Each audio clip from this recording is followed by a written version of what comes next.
रवि मजबुरीले त्यागी भएका हुन्। तपाईँले मजबुरीका नाम महात्मा गान्धी भन्छ नि त, होइन? अब केही नलागेपछि मैले त्याग गरेँ, के गरेँ भनेर भन्नु, उनका चम्चाहरूले बोल्नु यो गलत चिज हो। अगर कुनै कारणले फेरि यो सरकार, बालेन सरकारले उनको मुद्दालाई डाइल्युट गर्न खोजे या वापस लिन खोज्यो भने यो 52 लाख जो भोटर छ तिनीहरू बालेनको अगेन्स्टमा जान्छ। यो मुद्दाबाट रविले छिटै फारकत पाउँछन् जस्तो लाग्दैन। रविले बालेनसँग न्यु खोज्न थाल्यो भनेदेखि मलाई लाग्छ जसरी प्रचण्ड र माधव नेपाललाई ओलीजीले फ्याल्यो त्यस्तै अवस्था। 3 पल्ट जिताइसक्यो, अर्को 4 पल्ट पनि मोदी नै चाहिन्छ भन्दैछन्। अब उसले चलाउन सकुन्जेलसम्म त्यस्तो पपुलर हुनुपर्छ। यो चिज बालेनले पनि बुझ्नु। अब अहिलेसम्म रूपमा यो देशमा जसरी राष्ट्रिय स्वतन्त्र पार्टीले झन्डै 2/3 बहुमत पाए सँगसँगै चाहिँ अहिले मन्त्रीमण्डल पनि गठन भइसके पछाडि अलिकति रवि लामिछानेको विषयमा थोरै चर्चा गर्न चाहेँ। यहाँले आफ्नो धारणा व्यक्त गरिदिनुहोस् न, जसरी चाहिँ रवि लामिछानेले चाहेर पनि चाहिँ धेरै अब मन्त्री हुनको लागि अथवा गृहमन्त्री जस्तो पद लिनको लागि कुनै पनि गाह्रो थिएन अथवा मन्त्रीमण्डलमा बस्न गाह्रो थिएन, तर उनले चाहिँ पार्टी बनाउन या चाहिँ देश बनाउनको लागि भनेर चाहिँ लागि परे र उनी त्यागी नेता हुन् भनेर अहिले जुन किसिमको चर्चा आइरहेको छ, तपाईँलाई के लाग्छ रवि लामिछाने त्यागी नेता हुन्? अब हेर्नुहोस्, मान्छे शक्तिमा पुगेपछि सबैले तारिफ गर्छ, हो कि होइन? हो कि? रवि मजबुरीले त्यागी भएका हुन्, किनभने उनी अहिले मुद्दा छँदैछ।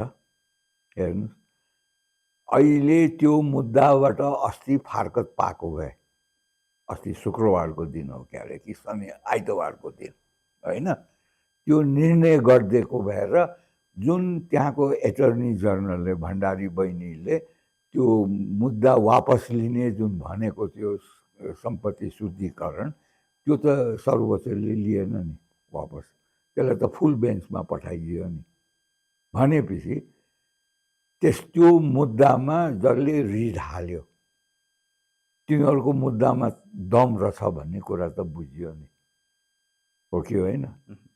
त्यो चिजले रविलाई रोकेको हो।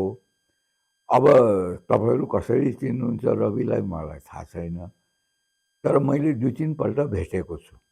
त्यो पनि ओलीजी प्रधानमन्त्री हुँदाखेरि म प्रधानमन्त्रीलाई भेट्न जाँदाखेरि म उहाँभन्दा इम्पोर्टेन्ट थिएँ त्यतिखेर, किनभने म सिधै मलाई राजेश भद्राचार्य भाइले सिधै म गएपछि ओलीजीसँग भेटाइ गर्नु थियो। त्यो फेसिलिटी सुविधा रविसँग थिएन।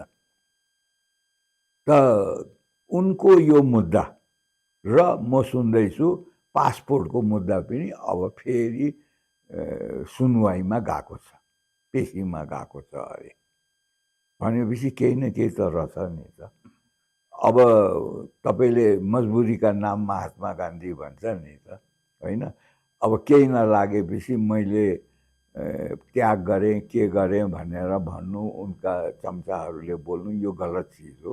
रविले यो सरकारलाई जति फ्री ह्यान्ड दिन्छन्, सहयोग गर्छन् र कुनै बाधा खडा गर्दैनन् आफ्नो स्वार्थको लागि, त्यति नै यो सरकारलाई मद्दत पुग्छ, उनको पार्टीलाई पनि मद्दत पुग्छ। अगर कुनै कारणले फेरि यो सरकार, बालेन सरकारले उनको मुद्दालाई डाइल्युट गर्न खोजे या वापस लिन खोज्यो भने यो 52 लाख जो भोटर छ तिनीहरू बालेनको अगेन्स्टमा जान्छ। मैले यो मुद्दाबाट रविले छिटै फारकत पाउँछन् जस्तो लाग्दैन। अहिले के भएको छ भनेदेखि हामी कहाँमा के भन्छन् भनेदेखि सर्वोच्चका न्यायाधीशहरू सबै पार्टीका सदस्यहरू या पार्टीहरूले नियुक्ति गरेको चाहिँ न्यायाधीशहरू छन्। त्यस कारणले उनीहरूले आफूलाई नियुक्त गरेको पार्टीहरूको विरुद्ध जाँदैनन् भनेर जुन भन्ने कुरा थियो, हिजो त ओलीजीलाई त छुटकारा त दिएन, हो कि होइन? अब न्यायाधीशहरू पनि बेकुफ छैनन्। उनीहरूले देशको राजनीति बुझ्छ, जनताको भावना बुझ्छ, भू राजनीति बुझ्छ। उनीहरूले पनि अब सही किसिमको निर्णय दिन्छ ताकि जनताको इच्छा विपरीत भरसक उनीहरू जान चाहँदैनन्। त्यसले पनि रविलाई अप्ठ्यारो पर्छ मैले देख्दा। अर्को कुरा, अहिले बालेन र उनको मन्त्रीमण्डललाई फ्रिली काम गर्नको लागि यो मुद्दा नहटाउनु नै उनलाई पनि फ्रिली काम गर्न सजिलो हुन्छ। कुनै चिन्ता हुँदैन, रविले कुनै विरोध गर्छन् या कुनै बाधा हाल्छन् भन्ने हुँदैन। अब यो चाहिँ अलिकति कडा टिप्पणी भयो, तर यो चाहिँ पोलिटिकल फ्याक्ट हो। तर यसले के छ, आन्तरिक कलह अथवा आन्तरिक चाहिँ के त्यस्तो चाहिँ मनमुटाव त्यस्तो निम्त्याउन सक्ने सम्भावना छ? होइन, त्यो रविको त्यो पावर खत्तम भइसक्यो। अब अहिले बालेनको विरोध गर्ने या कुनै चाहिँ कुनै किसिमको चाहिँ अब्स्टेकल खडा गर्ने या चाहिँ कुनै नयाँ चिज इम्पोज गर्न खोज्ने, जबरजस्ती लाद्न खोज्यो भने रविलाई नै जनताले नकार दिन्छ। त्यो चाहिँ बहुत ठुलो रिस्क हो। रविलाई त्यो गर्नु म भन्दिनँ। र बालेनले राम्रो काम गरुन्जेलसम्म, जनताको चित्त बुझाउन्जेलसम्म बालेनलाई नै साथ दिनु रविको लागि पोलिटिकली फाइदा हुन्छ। रविले बालेनसँग न्यु खोज्न थाल्यो भनेदेखि मलाई लाग्छ जसरी प्रचण्ड र माधव नेपाललाई ओलीजीले फ्याल्यो त्यस्तै अवस्था हुन्छ।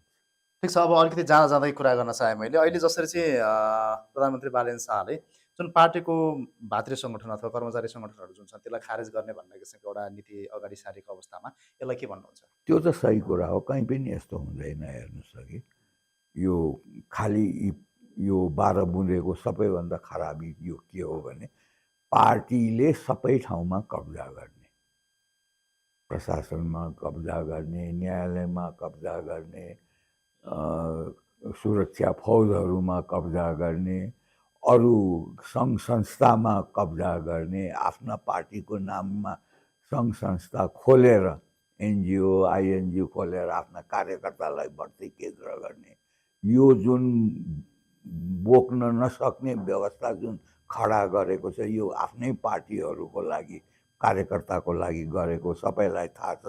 कस्ता कस्ता मान्छेलाई समानुपातिकमा यिनीहरूले मनोनित गर्यो त्यो सबै थाहा छ। त्यही पाप धुरीबाट कराएको हो। उनीहरूले देशको लागि गरेनन्। देशको लागि गरेको भए कुनै पनि जनताले चाहिँ त्यो नेतालाई कहिले पनि फ्याल्दैन। अहिले मोदीलाई 3 पल्ट जिताइसक्यो, अर्को 4 पल्ट पनि मोदी नै चाहिन्छ भन्दैछन्। अब उसले चलाउन सकुन्जेलसम्म त्यस्तो पपुलर हुनुपर्छ। यो चिज बालेनले पनि बुझ्नु, सबै नेताले के बुझ्नु भने अब देशको लागि जनताको लागि काम गर्ने हो, पार्टी र आफ्नो लागि होइन। हुन्छ, यहाँलाई यो महत्त्वपूर्ण समय विचारको लागि धेरै धन्यवाद, जुन यहाँले समय दिनुभयो र आम नागरिकहरूको लागि आफ्नो धारणा व्यक्त गर्नुभयो। आगामी दिनमा पनि नागरिकहरूलाई चाहिँ देशको चाहिँ विभिन्न राजनीतिक विषयसँग सम्बन्धित रहेर यहाँको विचारहरू राख्नको लागि हामी जोडिने रहनेछौँ। यहाँलाई धेरै धेरै धन्यवाद श्यामजी। धन्यवाद।